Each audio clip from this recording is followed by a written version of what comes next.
Hola mis queridos estudiantes de cuarto medio, les habla la profesora Bárbara Jerez y hoy veremos el video de retroalimentación de la ficha número 5 que tenía por objetivo identificar e interpretar características generales de la literatura contemporánea en obras que presentan los temas de la soledad y la incomunicación. Ustedes trabajaron, ¿cierto?, el cuento de Kafka ante la ley y trabajaron este objetivo, ¿cierto?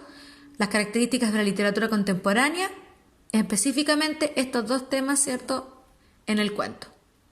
Para esto, ¿cierto?, recordemos que la literatura contemporánea surge con el comienzo del siglo XX bajo la fuerte influencia de las guerras mundiales, las crisis económicas y el fuerte movimiento social, cultural, político y artístico que generaron tales acontecimientos.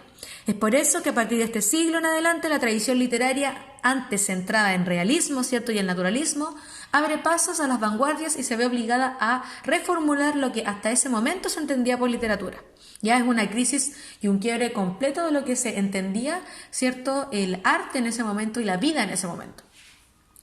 Pero, para poder continuar, te pido que ahora le pongas pausa a este video y que vayas inmediatamente a buscar tu cuaderno para que tomes los apuntes necesarios de esta retroalimentación, ya que es importante este procedimiento, chiquillos, porque es la única forma que ustedes tienen para corroborar si efectivamente han respondido bien o no, o en qué momento se desviaron y se equivocaron. ¿Ya? Es ahí donde se produce el aprendizaje, así que les recomiendo que vayan tomando apuntes de las recomendaciones y vayan fijándose en qué les faltó o si lo hicieron de otra manera pero igual llegaron a los resultados que puede suceder. Entonces, dicho eso, vamos con las preguntas. La instrucción era: lee el siguiente texto, ¿cierto?, ante la ley de Franz Kafka, y luego responde preguntas de comprensión y de contenido, que son las características de la literatura contemporánea. La primera pregunta era: ¿por qué crees que el campesino quiere entrar en la ley y qué sentido tendrá para él? Para responder a esta pregunta, lo primero fue leer el texto, ¿cierto?, focalizando la atención en las intenciones del campesino. Y la intención del campesino acá es ingresar a la ley, ¿ya? No hay otra explicación, el texto no ahonda más en ello. De hecho, yo pongo acá, el texto no deja claro las intenciones del campesino una vez dentro, solo desea ingresar, por lo tanto es la intención, ¿cierto?, o que quiere entrar, ¿por qué quiere entrar en la ley? Ese es su objetivo, ¿cierto? Y bueno, se podría interpretar, ¿cierto?, que la ley es importante para el campesino porque decide esperar toda su vida, ¿ya? Y acá tenemos dos citas para corroborar lo que digo anteriormente. Dice: ante la ley hay un guardián, hasta ese guardián llega un campesino y le ruega que le permita entrar a la ley. Se decide esperar hasta que él concede el permiso para entrar. El guardián le da un banquillo y le permite sentarse al lado de la puerta. Allí permanece, ¿cierto?, el hombre días y años. Muchas veces intenta entrar e inoportuna al guardián en sus ruegos.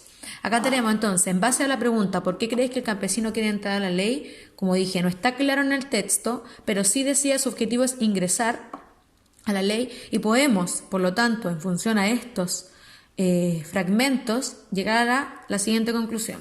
Se podría señalar que el campesino espera lograr algo al ingresar a la ley, ¿cierto? No nos deja claro el texto, pero algo que puede beneficiarlo, ¿cierto? Además, la ley tiene un valor muy grande para el campesino, pues espera toda su vida para entrar en ella. Tenemos que tomar en cuenta, ¿cierto?, que es un cuento bien que ha recibido muchas interpretaciones, y acá la pregunta es: ¿por qué ustedes creen que quiere entrar a la ley? No nos deja claro cuál es su objetivo, ¿cierto?, del campesino, pero sí podemos interpretar en función de esto, que es el momento donde el campesino o las acciones del campesino relacionadas con la ley nos van a interpretar.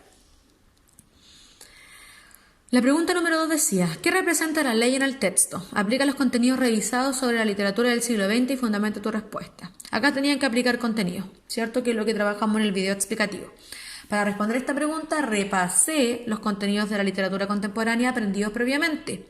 Luego, leo el texto por segunda vez y relaciono esta información, ¿cierto?, ¿con qué? Con el cuento, lo que me lleva a interpretar que la ley podría ser un elemento indispensable de la sociedad, pero de la cual solo pocos privilegiados pueden opinar.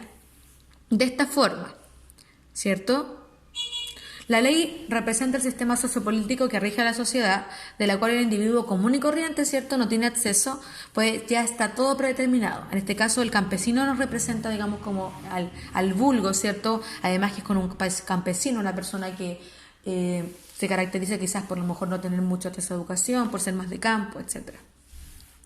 Debe vivir, ¿cierto?, este personaje común y corriente, vivir bajo las normas.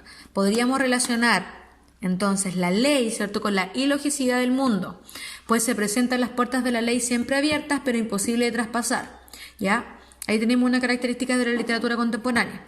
Es una metáfora de la estructura social, formas parte de ella, pero no puedes acceder cuando desees ni posees capacidad significativa de acción. Ya, me refiero al hecho de que el campesino quiere ingresar a la ley, a pesar de que las puertas están abiertas, no puede, ¿cierto?, ingresar y no se le da una explicación tan satisfactoria, no obstante, él decide esperar. Se observa rasgos de la literatura contemporánea también cuando se utilizan recursos sin sentido, como el hecho de esperar hasta morir o hablar a los piojos, ¿cierto?, que es un absurdo, que no es realista, señalando que este tipo de literatura está buscando no parecerse a la realidad, sino que justamente jugar con estos elementos de romper el hecho de que el arte imite, ¿cierto?, la realidad, sino que en este caso es el autor quien crea como sus propias leyes o su propia forma de hacer literatura. Finalmente, el cuento deja una sensación de extrañeza y vacío, pues finaliza sin que el campesino haya logrado ningún cambio significativo en su deseo de ingresar a la ley. Y ahí tenemos también, por ejemplo, podríamos relacionarlo con la existencia, o sea, cuál fue el sentido de la existencia del campesino si no logró absolutamente nada. También reflexiones que nos entrega la literatura contemporánea. De esta manera yo logré responder esta pregunta. Ya es una pregunta igual compleja, pero tenían que repasar bien las características y luego buscarlas en el texto.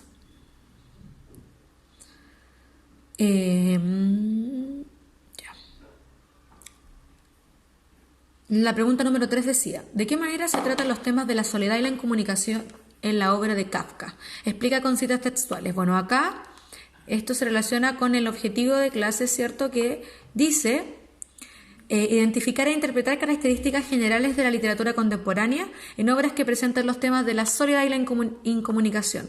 Específicamente por eso, obviamente, yo trabajé este cuento ante la ley de Franz Kafka, que justamente trabaja estos temas. ¿Ya? Y dice: para responder a esta pregunta, lo primero que hice fue repasar los contenidos de soledad e incomunicación, teniéndolos claros, fresquitos, ¿cierto? Volví a leer el texto y relacioné su significado, estas palabras, ¿cierto?, soledad e incomunicación, con la extraña relación entre el guardián y el campesino. Focalicé mi atención ahí porque son los únicos personajes que dialogan en el texto, pero ninguno de los dos logra nada hablando, ¿cierto? Es como un diálogo vacío, por labor, simplemente porque el guardián tiene que cuidar que no ingrese nadie, ¿cierto?, que no ingrese el campesino, y el campesino trata de persuadirlo en todo momento, pero realmente no lo logran nada el uno del otro. Entonces, al fijarme en esto, logré la siguiente respuesta. La soledad se manifiesta en el campesino que espera ante las puertas de la ley. Ahí está la cita. Allí el hombre se queda sentado días y años. Además de que, a pesar de esperar junto al guardián todo este tiempo, nunca logra establecer una relación real o significativa para ambos. Asimismo, ¿cierto?, la incomunicación se evidencia en la relación entre el campesino y el guardián y en la incomprensión del campesino de que la puerta estaba destinada únicamente a él, que ocurre al final, ¿cierto? También se observa en que, a pesar de que dialogan, ninguno logra entender realmente el otro. Y acá tenemos la cita. Le hace preguntas sobre su país y sobre muchas otras cosas, pero son preguntas indiferentes, como las que suelen hacer los grandes señores, y al final siempre les dice que no lo puede dejar entrar. Acá tenemos entonces trabajada la soledad y la incomunicación, y cómo lo logré responder, repasando el contenido y fijándome en la relación, ¿cierto?, en este caso, el campesino y el guardián. Vamos con la penúltima pregunta, que es la número 4, ¿cierto? Y dice: ¿qué elementos absurdos o irónicos puedes reconocer en el texto? Menciona al menos 2. Para responder a esta pregunta solo leí el texto buscando elementos que estuvieran fuera de lo normal o no tuvieran sentido. No es una pregunta muy compleja, de hecho en el texto se encuentran explícitas 2 situaciones. La primera, cuando permanece años en el lugar, ¿cierto?, el campesino, y la segunda, es imposible que de tanto observar a alguien, ¿cierto?, en este caso el campesino o el guardián, logre ver los piojos que esta persona tiene y obviamente menos hablar con ella. Y acá tenemos las 2 citas que señalan los 2 elementos absurdos que podemos encontrar de manera explícita en el texto. Allí permanece el hombre días y años, y la segunda, y como la atención que durante años ha dedicado al guardián ha llegado a distinguir hasta los piojos que tienen su cuello de piel. También pide a los piojos que ayuden a persuadir, que lo ayuden y persuadan al guardián. De esta forma queda como respuesta. Algunos de los elementos absurdos son el tiempo en que el campesino espera, que son años, ¿cierto? La petición que el campesino hace a los piojos del cuello de piel del guardián y el hecho de que el guardián cierre la puerta de la ley cuando el campesino por fin se acerca a comprender su significado. ¿Cierto? Es irónico también que las puertas siempre estén abiertas y que no se pueda ingresar, por ejemplo. Y la última pregunta señalaba, ¿consideras que Ante la ley puede calificarse como un relato contemporáneo? ¿Por qué? Bien, para responder esta pregunta primero revisé los análisis realizados en las preguntas anteriores, ¿cierto? Acá ustedes tienen que evaluar este cuento. ¿Bajo qué criterio? Bajo el análisis que ustedes ya hicieron antes, ¿cierto? Y dice, para responder esta pregunta primero revisé los contenidos realizados en las preguntas anteriores sobre rasgos de la literatura contemporánea. Luego evalué si el cuento cumplía con al menos 3 características de esta literatura. De esta forma, el estudiante podía contestar que es un relato contemporáneo por los temas que aborda: la soledad, la incomunicación, la falta de sentido de la historia, lo absurdo del actuar de los personajes. En síntesis, el cuento tiene elementos contemporáneos suficientes para catalogarlo como un relato de este estilo. Esta es una pregunta esperable, ¿cierto?